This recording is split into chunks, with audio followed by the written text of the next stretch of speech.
बंधुमाने खूब शीघ्र ही 2024 मसीहार शेष हेबाको जाउछि एवं नुआ वर्ष 2025 रो शुभारंभ हेबाको जाउछि। नुआ वर्ष 2025 मसीहा आसीबा पई आउ अल्प किछि दिन ही बाकी रहिछि। तो बंधुमाने मु आजिर एही भिडियो रे आपणंकु तुलसी सह जड़ित किछि महत्वपूर्ण कथा कहिबाको जाउछि। तुलसी मूलरे एपरि केउ जिनिस बांधि देबा द्वारा पूरा वर्ष आपणंक गृहरे धनर वर्षा हेबो। तो बंधु माने नुआ वर्षर प्रथम दिन आपण तुलसी मूलरे एही गुप्त जिनिस को बांधि दियंतु। देखिबे संपूर्ण वर्ष सारा आपणंकु धनर अभाव हेबो नाही। एहा सहित आजिर एही भिडियो रे आमे माने जानिबा तुलसी मूलरे एपरि केउ जल ढालिबा अनुचित अटे एवं तुलसी मूलरे केउ जिनिस पोती रखिबा उचित। आजिर एही भिडियो रे मु आपणंकु एपरि किछि कथा कहिबाको जाउछि जेउ कथा गुडिक आपण माने जानिबा अत्यंत जरूरी अटे। कारण जदि निज जीवन रे आपण एही कथा गुडिकर पालन न करंती, एही नियम गुडिक न मानंती, तेबे आपणको आपणक जीवन रे अनेक गुडिये समस्यार सामना करबाको पड़िथाए। मात्र जदि आपण निज जीवन रे एही कथा गुडिक पालन करिवे तो निश्चित भाबरे आपणको आपणक जीवन रे अनेक गुडिये लाभ प्राप्ति हेबो। बंधु माने अगणारे तुलसी गछ रहिबा गृहर प्रत्येक सदस्य मानक पई लाभकारी होइथाए। कारण तुलसी गछ सबु प्रकार रे आम पई उपयोगी होइथाए। पौराणिक मान्यता अनुसारे तुलसी गछरे मां लक्ष्मीकर निवास होइथाए। तो आपण माने जानिथिबे प्रत्येक हिंदू घरर जो माने गृहिणी थांती से माने प्रत्येक दिन स्नान करिबा परे प्रथमे तुलसी रे जल अर्पण करिथांती एवं तुलसी मूल रे घियर दीप जाली थांती एवं नियमित भाबरे तुलसी गछर पूजा करिबा द्वारा आपनको ढेर सारा लाभ मध्य प्राप्ति होइथाए। मात्र आपण निज अगणारे तुलसी गछ रखिबा सहित जदि तुलसी गछ मूलरे एही जिनिसटी बांधि देउछंती तो आपणको तुलसी गछ रोपण करिबार अनेक गुण अधिक लाभ प्राप्ति होइथाए। कारण एही गोटिए जिनिस बिना तुलसी गछ को अधूरा माना जायथाए। शास्त्र रे एहार सबुठारु अधिक महत्व वर्णना करा जायछि। बंधु माने केवल भारत रे ही नुहे बरं आमर संसारर अधिक गुडिए अंचल रे तुलसी को बहुत अधिक गुणकारी गछ बोली माना जायछि। कारण अनेक पूजारे तुलसीर व्यवहार करा जायथाए एवं तुलसी रे अनेक प्रकारर औषधीय गुण मध्य रहिथाए। विष्णु पुराण रे तुलसी को भगवान विष्णुଙ୍କର पत्नी बोली कुहा जायछि। सेथिपई तुलसी को जगत जननी बोली मध्य कुहा जायथाए। तुलसी को समस्त देवी देवता मानक ठारू वरदान प्राप्त होइछि। जेउठारे तुलसी गछ रहिथाए सेठारे ब्रह्मा विष्णु एवं महेश्वर एही त्रिदेवंकर वास होइथाए एवं तुलसीर प्रत्येक दिन पूजा करिबा द्वारा आपणଙ୍କ मध्यरे पाप गुडिक सही भली भाबरे नष्ट होई जायथाए जेउ भली भाबरे सूर्योदय परे अंधारर नाश होइथाए। शास्त्र अनुसारे जेउ गृहरे तुलसीर गछ सबु बेले हरा भरा रहिथाए सेही गृहरे सदा सर्वदा सुख शांति एवं समृद्धि मध्य भरी होई रहिथाए।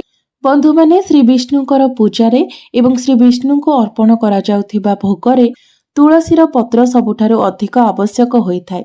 कारण बिना तुलसी पत्र रे श्री विष्णु कोनोसी भी भोग ग्रहण करि नथांती।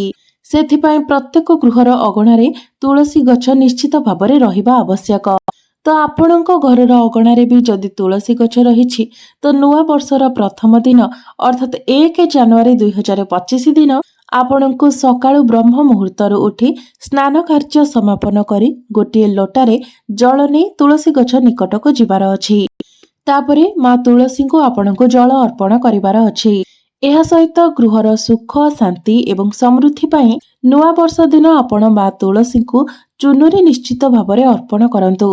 बंधु माने अनेक स्थान रे लोक माने तुलसी गछ तो रोपण करिथांती मात्र मां तुलसी को चुनुरी चढ़ाई नथांती जेउ कारणरु कि सेमानंकु तुलसी गछ लगाइबार शुभ परिणाम प्राप्त होई नथाए।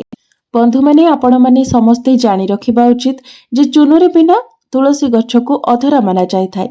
कारण जेहेतु मां तुलसी सधबा अटंती तेणु तांको पई चुनुरी अत्यंत आवश्यक होइथाए। कारण तुलसी केवल गछ ही नुहे मां लक्ष्मीकर स्वरूप अटे। तुलसी गछ को आमे मां बोली मानि थाउ कारण तुलसी मां हेउछंती मां लक्ष्मीकर द्वितीय रूप। जदि नुआ वर्षर प्रथम दिन रे आपण मां लक्ष्मी को प्रसन्न करि नेउछंती तो निश्चित भाबरे संपूर्ण वर्षटी आपणଙ୍କ पई शुभमय रहिबो एवं वर्ष सारा आपणଙ୍କୁ धनर अभाव मध्य हेबो नाही। सेथिपई नुआ वर्षर प्रथम दिन रे आपण तुलसी गछ को निश्चित भाबरे चुनरी चढ़ांतु एपरि करिबा द्वारा आपणकर दाम्पत्य जीवन मध्य सुखमय होइथाए। स्वामी स्त्रीଙ୍କ ମଧ୍ୟରେ ଭଲ ପାଇବା ଏବଂ ବିଶ୍ୱାସ ବଢ଼ିଥାଏ ଏବଂ ଆପଣ ମା ତୁଳସୀଙ୍କ ଠାରୁ ଅହସୁଲକ୍ଷଣୀ ସୌଭାଗ୍ୟବତୀର ବର ମଧ୍ୟ ପ୍ରାପ୍ତ କରିଥାନ୍ତି। ମାତ୍ର ମା ତୁଳସୀଙ୍କୁ ଚୁନରି ଚଢ଼ାଇବା ସମୟରେ ଆପଣଙ୍କୁ ଏହି କଥାର ଧ୍ୟାନ ରଖିବାର ଅଛି ଯେ ଆପଣଙ୍କୁ ମା ତୁଳସୀଙ୍କୁ ହଳଦିଆ ରଙ୍ଗର ଚୁନରି ଅର୍ପଣ କରିବାର ଅଛି। ମନେ ରଖନ୍ତୁ, ଆପଣ ଯେଉଁ ଚୁନରି ମାଙ୍କୁ ଚଢ଼ାଇବେ ତାହା ସମ୍ପୂର୍ଣ୍ଣ ରୂପରେ ଭଲ ଥିବା ଆବଶ୍ୟକ। କେଉଁଠାରୁ ଯେମିତି ଚିରି ନ ଯାଇଥାଏ କିମ୍ବା ଫାଟି ନ ଯାଇଥାଏ ସେଥିପ୍ରତି ଆପଣ ଧ୍ୟାନ ଦେବା ଉଚିତ, କାରଣ ଏପରି କରିବା ଦ୍ୱାରା ଆପଣଙ୍କୁ ଅଶୁଭ ଫଳ ପ୍ରାପ୍ତି ହୋଇଥାଏ। ତ ବନ୍ଧୁମାନେ, ଆପଣ ନୂଆ ବର୍ଷର ପ୍ରଥମ ଦିନ ନିଶ୍ଚିତ ଭାବରେ ମା ତୁଳସୀଙ୍କୁ ଚୁନରି ଅର୍ପଣ କରନ୍ତୁ ଏବଂ ସର୍ବଦା ଯେମିତି ତୁଳସୀ ଗଛରେ ଚୁନରି ରହିଥାଏ ସେଥିପ୍ରତି ମଧ୍ୟ ଧ୍ୟାନ ଦିଅନ୍ତୁ। ଯେତେବେଳେ ଚୁନରିଟି ପୁରୁଣା ହୋଇଯିବ କିମ୍ବା ଖରାପ ହୋଇଯିବ ସେତେବେଳେ ଆପଣ କୌଣସି ଭଲ ଦିନ ଦେଖି ପୁଣି ଚୁନରି ବଦଳାଇ ଦେବା ଉଚିତ। ଏହା ବ୍ୟତୀତ ଯେଉଁ ମନୁଷ୍ୟ ତୁଳସୀ ବିବାହ କରାଇଥାଏ ସେହି ମନୁଷ୍ୟର ସବୁ ଦୁଃଖ କଷ୍ଟର ମଧ୍ୟ ଅନ୍ତ ହୋଇଥାଏ। ଏହା ବ୍ୟତୀତ ଆପଣଙ୍କୁ ସମସ୍ତ ପ୍ରକାରର ସାଂସାରିକ ସୁଖ ମଧ୍ୟ ପ୍ରାପ୍ତି ହୋଇଥାଏ। ବନ୍ଧୁମାନେ, କିଛି ବ୍ୟକ୍ତି ଜାଣତରେ କିମ୍ବା ଅଜାଣତରେ କିଛି ଏପରି ଜିନିଷ ତୁଳସୀ ଗଛ ନିକଟରେ ରଖିଦେଇଥାନ୍ତି ଯାହାଫଳରେ ମା ତୁଳସୀଙ୍କର ଅପମାନ ହୋଇଥାଏ। ବନ୍ଧୁମାନେ, ତୁଳସୀ ଗଛ ବହୁତ ହିଁ ସମ୍ବେଦନଶୀଳ ହୋଇଥାଏ।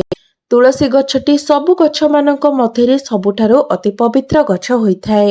ସେଥିପାଇଁ ତୁଳସୀ ଗଛର ବହୁତ ଧ୍ୟାନର ସହିତ ଯତ୍ନ ନେବାକୁ ପଡ଼ିଥାଏ, କାରଣ ତେବେ ଯାଇ ଆପଣଙ୍କୁ ଏହାର ଶୁଭ ଫଳ ପ୍ରାପ୍ତି ହୋଇଥାଏ। ସେଥିପାଇଁ ଭୁଲରେ ବି କେବେ ଆପଣ ତୁଳସୀ ଗଛ ନିକଟରେ ଖରାପ କଥା କହିବା ମଧ୍ୟ ଅନୁଚିତ ଅଟେ। ଏହା ସହିତ ତୁଳସୀ ଗଛ ନିକଟରେ ଆପଣ ଭୁଲରେ ବି କେବେ ଜୋତା, ଚପଲ କିମ୍ବା ଝାଡୁ ପୋଛା ମଧ୍ୟ ରଖନ୍ତୁ ନାହିଁ। ଯେଉଁଠାରେ ତୁଳସୀ ଗଛ ରହିଥାଏ ତୁଳସୀ ଗଛର ଆଖପାଖରେ ଛେପ ପକାଇବା ଦ୍ୱାରା ଘୋର ଅନର୍ଥ ହୋଇଥାଏ। ତୁଳସୀ ଗଛ ନିକଟରେ ଜଳ ଭରା ପାତ୍ର ରଖିବା ମଧ୍ୟ ଉଚିତ ନୁହେଁ। ଏବଂ ସବୁଠାରୁ ଗୁରୁତ୍ୱପୂର୍ଣ୍ଣ କଥା ହେଉଛି, ଯେତେବେଳେ ଆପଣ ତୁଳସୀ ଗଛ ମୂଳରେ ଦୀପ ଜଳାଉଛନ୍ତି ତ ଦୀପ ଜଳି ସାରିବା ପରେ ସେଠୁ ଆପଣ ଦୀପକୁ ନେଇଯିବା ଉଚିତ। ଅର୍ଥାତ୍ ତୁଳସୀ ଗଛ ମୂଳରେ ଜଳୁନଥିବା ଦୀପ ମଧ୍ୟ ରଖିବା ଉଚିତ ନୁହେଁ ଏବଂ ଯେଉଁ ପୋଡ଼ା ସଳିତା ମଧ୍ୟ ସେଠାରୁ ସଫା କରିଦେବା ଉଚିତ। ତୁଳସୀ ଗଛ ମୂଳରେ ଲିଭି ଯାଇଥିବା ଦୀପ ରଖିବା ବହୁତ ଅଶୁଭ ମାନାଯାଇଥାଏ। ଯେଉଁ ସ୍ଥାନରେ ତୁଳସୀ ଗଛ ରହିଥାଏ ତ ତାର ଆଖପାଖକୁ ସର୍ବଦା ପରିଷ୍କାର ପରିଚ୍ଛନ୍ନ ରଖିବା ଉଚିତ। ବନ୍ଧୁମାନେ, ତୁଳସୀ ଗଛ ନିକଟରେ ଆପଣ ଭୁଲରେ ବି କେବେ ଶିବଲିଙ୍ଗ କିମ୍ବା ଗଣେଶଙ୍କର ପ୍ରତିମା ରଖନ୍ତୁ ନାହିଁ। ଏହା ସହିତ ତୁଳସୀ ଗଛର ଆପଣ ଯେଉଁ କୁଣ୍ଡରେ ତୁଳସୀ ଗଛ ଲଗାଇଛନ୍ତି ସେହି କୁଣ୍ଡରେ ଅନ୍ୟ କୌଣସି ଗଛ ଲଗାଇବା ମଧ୍ୟ ଉଚିତ ନୁହେଁ। ତୁଳସୀ ଗଛ ନିକଟରେ ଆପଣ ଲୁଗା ଶୁଖାଇବା ମଧ୍ୟ ଉଚିତ ନୁହେଁ, କାରଣ ଆପଣ ଯଦି ତୁଳସୀ ଗଛ ପାଖରେ ଲୁଗା ଶୁଖାଉଛନ୍ତି ତ ଲୁଗାରୁ ଅପରିଷ୍କାର ପାଣି ତୁଳସୀ ଗଛ ଉପରେ ପଡ଼ିବାର ସମ୍ଭାବନା ରହିଥାଏ। ମନେ ରଖିବେ, ଯେତେବେଳେ ଆପଣ ତୁଳସୀ ପତ୍ର ତୋଳୁଛନ୍ତି ତ ନଖରେ କେବେ ବି ତୁଳସୀ ପତ୍ର ତୋଳିବେ ନାହିଁ। ଏପରି କରିବା ଦ୍ୱାରା ମା ତୁଳସୀଙ୍କର ଅପମାନ ହୋଇଥାଏ। ଯଦି ତୁଳସୀ ପତ୍ର ଶୁଖିକି ଝଡ଼ି ଯାଉଥାଏ ତ ତାକୁ ଅଳିଆ ଗଦାରେ ଫୋପାଡ଼ିବା ଉଚିତ ନୁହେଁ। ସେହି ପତ୍ର ଗୁଡ଼ିକୁ ଆପଣ ତୁଳସୀ ମୂଳର ମାଟିରେ ହିଁ ପୋତି ଦିଅନ୍ତୁ। ଏହା ସହିତ ରବିବାର ଏବଂ ଏକାଦଶୀ ଦିନ ତୁଳସୀ ପତ୍ର ତୋଳିବା ଅନୁଚିତ ଅଟେ। ଏହା ସହିତ ରବିବାର ଏବଂ ଏକାଦଶୀ ଦିନ ତୁଳସୀରେ ଜଳ ଚଢ଼ାଇବା ମଧ୍ୟ ଅନୁଚିତ ଅଟେ।